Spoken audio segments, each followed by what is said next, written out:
بسم الله الرحمن الرحيم يا أيها المدثر قم فأنذر وربك فكبر وثيابك فطهر.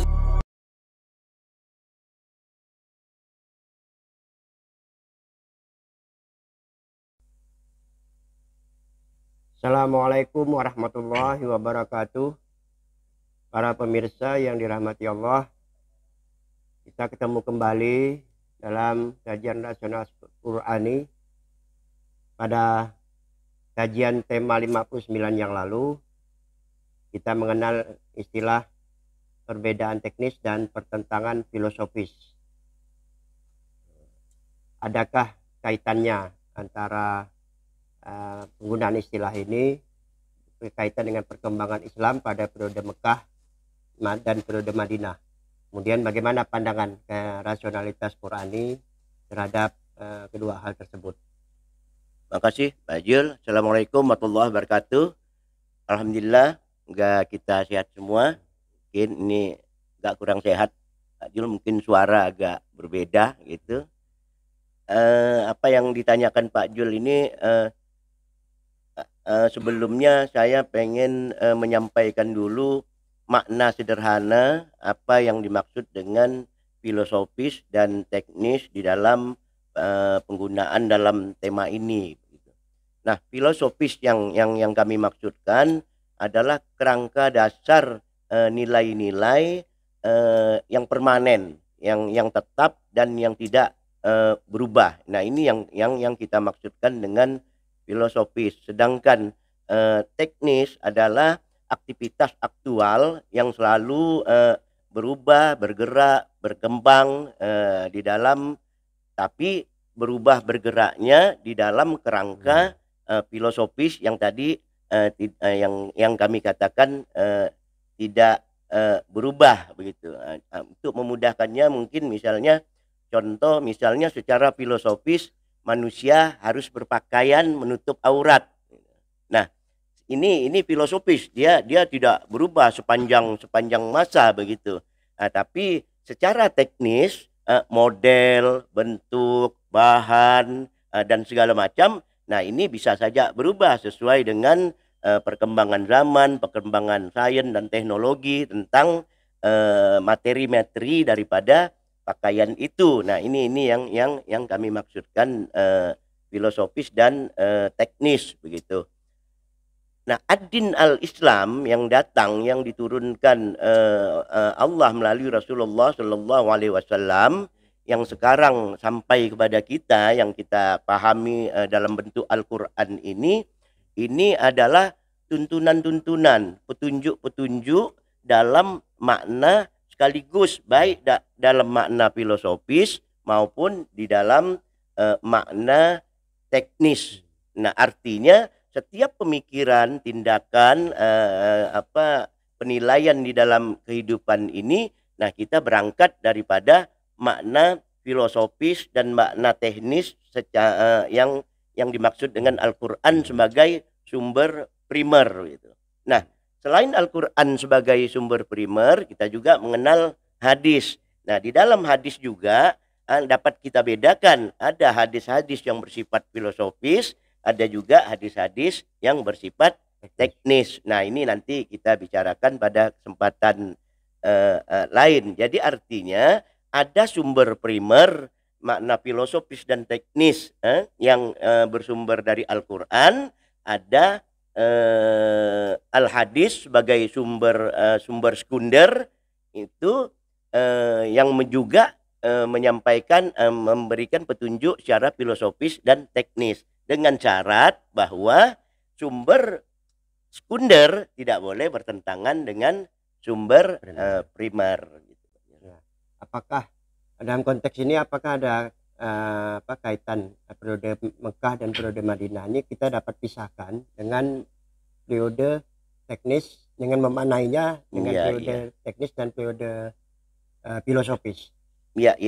Jadi kalau kita lihat di dalam sejarah perkembangan dakwah lah kita katakan Rasulullah Shallallahu Alaihi Wasallam ini kan bisa kita bagi dua. Yang pertama selama beliau di Mekah, yang ada yang mengatakan 11 tahun, ada yang sampai menjelang tahun ke-13 itu, dan ada juga periode Madinah setelah Rasulullah hijrah. Nah, untuk menjelaskan hal ini mungkin bukan mungkin, kita harus melihat ayat-ayat yang turun pada periode Mekah. Kan sudah dipisahkan oleh para ulama, para ahli, dan kita pun tahu di dalam sejarah mana ayat-ayat yang periode Mekah, mana ayat-ayat yang periode Madinah. Nah, dari ayat-ayat periode Mekah ini kalau kita amati, kita pelajari, dan kita sikapi ayat-ayat periode Mekah ini, ayat-ayat ini berisi tentang berbagai informasi, berbagai himbauan, peringatan kepada manusia.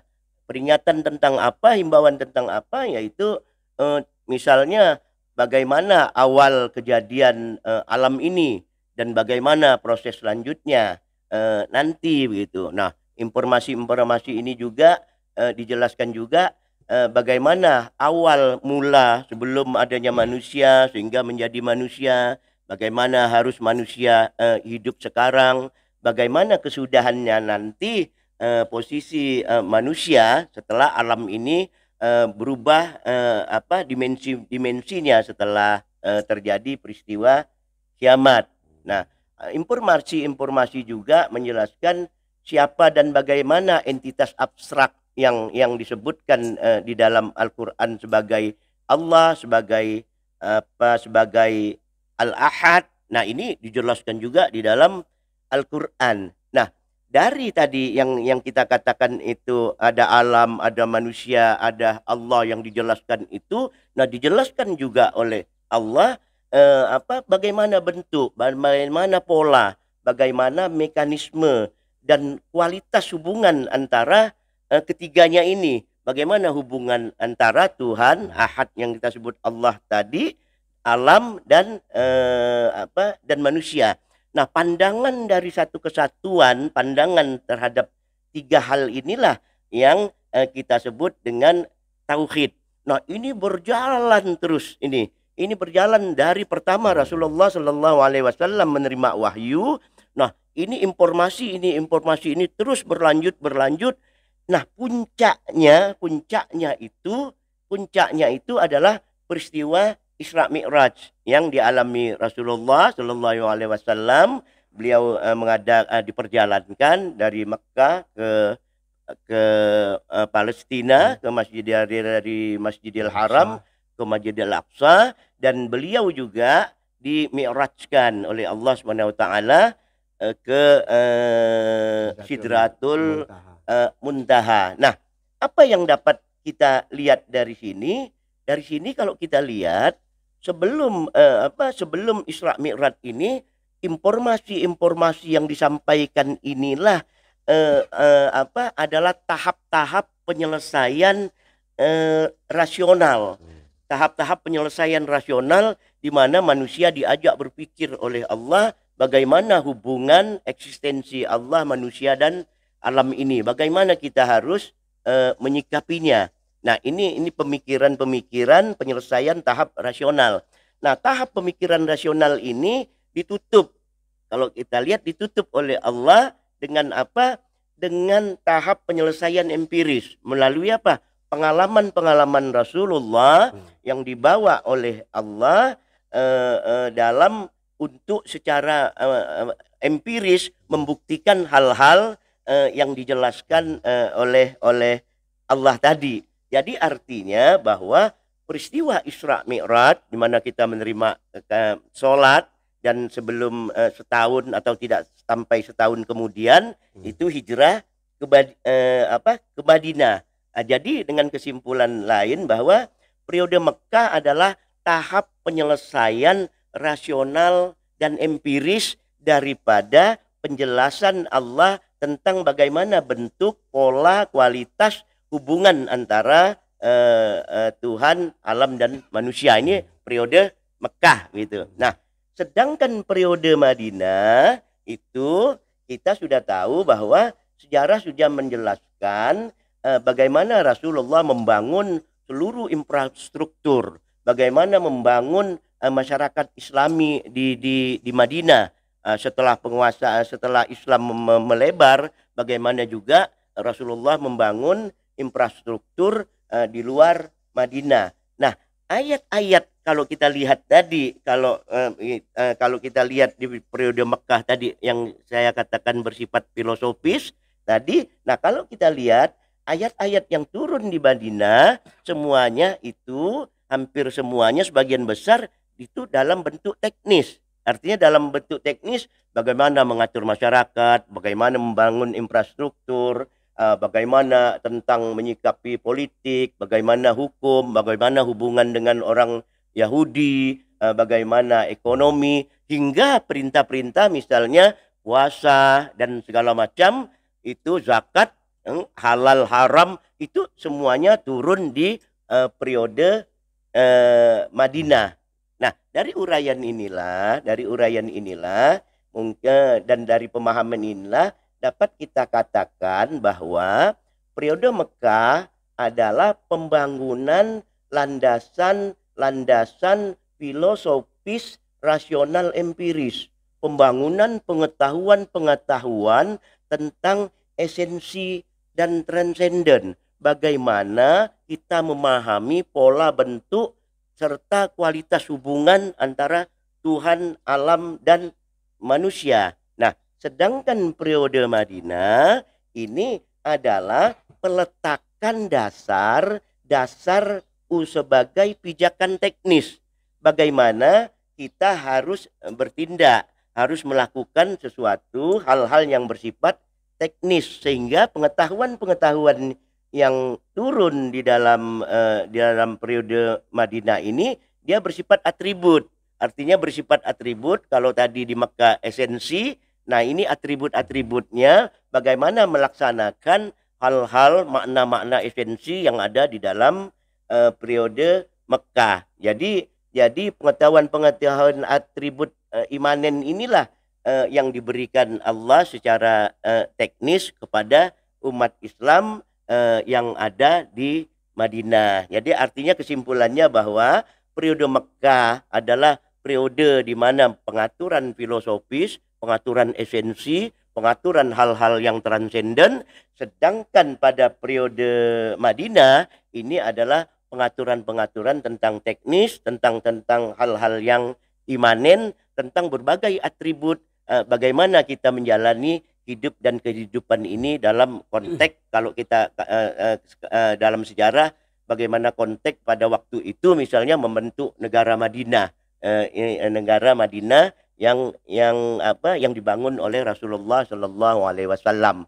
Nah ini yang membedakannya ini, Pak Jul. Ya, dengan melihat dekatnya rentang waktu antara Isra Mi'raj dan hijrah, mungkinkah kita dapat katakan bahwa sholat itu sebagai tabir penyingkap antara filosofis dan teknis bagi seorang muslim?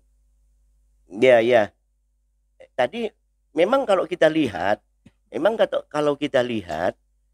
periode Makkah ini kan antara 11, ada yang mengatakan 11, ada 12, ada yang hijrah tahun ke-13 begitu. Tapi itu tidak ada masalah lah di dalam perbedaan itu. Nah, kalau tadi kita tanyakan apakah ini dapat kita katakan sebagai tonggak, sebagai mulainya kita melakukan hal-hal yang bersifat teknis. Nah, ini tampak sebenarnya di dalam makna apa yang terjadi, pengalaman empiris yang tadi saya katakan yang dialami oleh Rasulullah dengan peristiwa Isra Mi'raj. Itu pengalaman penyelesaian periode rasional dan empiris ini gitu. Nah, kita kemarin sudah membahas sholat. Sholat kan kita sudah membahas bahwa sholat adalah bentuk tunggal daripada jamaknya sholawat, yang artinya menghubungkan, bagaimana menyambungkan dalam makna umum begitu. Nah, pertama mungkin kalau kita lihat dalam makna teknis sholat itu sendiri, kita sering mendengar bahwa sholat itu sangat penting. Kalau kita meninggal, sholatlah yang diperiksa. Kalau sholat beres, beres semua. Yang lain ikut beres. Tapi kalau sholat tidak beres, yang lain tidak beres. Padahal kalau kita lihat secara teknis, ini sangat mudah. Bentuk gerak-gerakannya sangat mudah. Bacaannya pun yang diwajibkan oleh Allah SWT itu Al-Fatihah. La salatu liman yaqra'ul bifatihal ummul kitab. Salat itu membaca ummul kitab, membaca Al-Fatihah. Nah, disinilah mungkin kita dapat mempertanyakan, kalau sholat sangat penting dan perbuatannya demikian mudah, kok Allah butuh, kok Rasulullah butuh atau Allah butuh menunggu sampai 12 tahun untuk memberikan pengalaman kepada Rasulullah. Dengan itu Rasulullah mendapat perintah sholat. Nah, artinya apa? Artinya sholat ini dengan makna yang umum yang luas tadi, sholat ini adalah ibaratnya praktek, ibaratnya verifikasi bagaimana pengetahuan rasional dan pengalaman empiris tadi. Nah, dilakukan dilakukan oleh Rasulullah dalam hal ini umat Islam untuk apa? Untuk melakukan hal-hal selanjutnya. Jadi ini sebagai tabir, sebagai tonggak gitu. Sebab apa? Sebab perintah fikih, perintah tentang hukum-hukum. Nah, inilah yang pertama kali diberikan oleh Allah, sholat, dan setelah itu Rasulullah hijrah ke Madinah. Jadi sholat ini makna sholat dan salawat yang kita pahami ini sebenarnya lebih luas dipergunakan dan dapat kita pergunakan sebagai tabir, sebagai tolok ukur, sebagai acuan yang menghubungkan antara periode Mekah dan periode Madinah. Dengan perkataan lain, melalui tonggak atau tabir filosofis transenden dan teknis imanen inilah harusnya kita berpikir. Artinya dalam satu kesatuan. Kita berpikir, bagaimana kita bertindak, bagaimana kita menilai, harusnya seluruhnya berada dalam kerangka filosofis periode Mekah, dan di dalamnya bergeraklah nilai hal-hal teknis di dalam kerangka filosofis itu, sehingga kita menetapkan segala sesuatu tadi itu selalu berada di antara periode Mekah dan periode Madinah gitu. Jadi bagaimana aplikasinya, terutama dalam konteks dewasa ini, Pak Iswan? Nah, kalau kita lihat secara umum, artinya secara umum yang kita amati sekarang, Pak Jul ya. Kalau yang kita amati sekarang, saya tidak mengatakan bahwa kita sudah kehilangan periode Mekah gitu. Mungkin terlalu, tapi mungkin ini tak dapat dipungkiri. Mungkin bukan kita saja, mungkin para jamaah, para pemirsa yang tahu bahwa kita kehilangan semangat 12 tahun periode Mekah. Kenapa saya katakan kehilangan periode Mekah itu? Karena apa? Apa yang kita terima hari ini, apa yang kita dengar hari ini, dimanapun kita, kelompok-kelompok pengajian jamaah yang kita ikuti, hampir seluruhnya kita hanya bergelut di periode Madinah. Itu pun sebatas ritual. Artinya sebatas ritual, bagaimana kita kumpul, kita membicarakan sholat, kita membaca surat Yasin bersama-sama, membaca surat Ayatul Kursi bersama-sama, dan membicarakan hal-hal yang hampir seluruhnya periode Mekah. Kita jarang membahas periode yang tadi periode Mekah secara teknis tadi. Nah, periode Madinah gitu. Kita jarang melihat dan sangat sedikit kita mengadakan pengkajian periode Mekah. Bagaimana meningkatkan hubungan pola seperti yang saya katakan tadi. Bagaimana alam, bagaimana manusia, bagaimana hubungannya tentang Tuhan begitu. Nah, pengaruhnya dapat kita lihat sekarang, ya kan? Oleh sebab itu di dalam beberapa dekade belakangan kita tidak memiliki intelektual sekelas nasional gitu yang dapat dijadikan rujukan seperti zamannya Hamka, zamannya yang lalu lah. Itu ada para intelektual kita yang berkelas nasional. Nah, ini sekarang ini jarang kita menemukannya, apalagi para intelektual Muslim itu yang berkeras bertahap internasional. Jadi pemikiran-pemikiran yang kita hasilkan itu seluruhnya berbasiskan periode Madinah tadi. Sehingga apa? Sehingga ketika kita merumuskan, ketika kita meyakini, ketika kita membuat suatu kerangka yang kita tawarkan kepada masyarakat, nah ini akhirnya timbul polemik. Timbul polemik apa? Karena tidak berangkat dengan dasar-dasar filosofis daripada periode Mekah. Nah itu. Nah dalam hubungan saat ini juga memang kalau kita lihat gegap gempita daripada periode Madinah ini, kita lihat ya cukup bagus. Kita melihat bagaimana para penghafal hafiz Al-Qur'an, sampai anak kecil pun bisa penghafiz Al-Qur'an walaupun kita tidak tahu artinya, tapi berpahala lah ya. Itu lebih baik gitu. Tapi yang kita bicarakan ini kan periode Mekah dan periode Madinah. Nah, bagaimana peningkatan ibadah-ibadah ritual yang ada di dalam masyarakat. Nah, ini cukup bagus gitu. Tapi perlu kita ingat bahwa pemikiran-pemikiran yang dibangun ini yang tadi saya katakan sehingga menimbulkan polemik karena apa?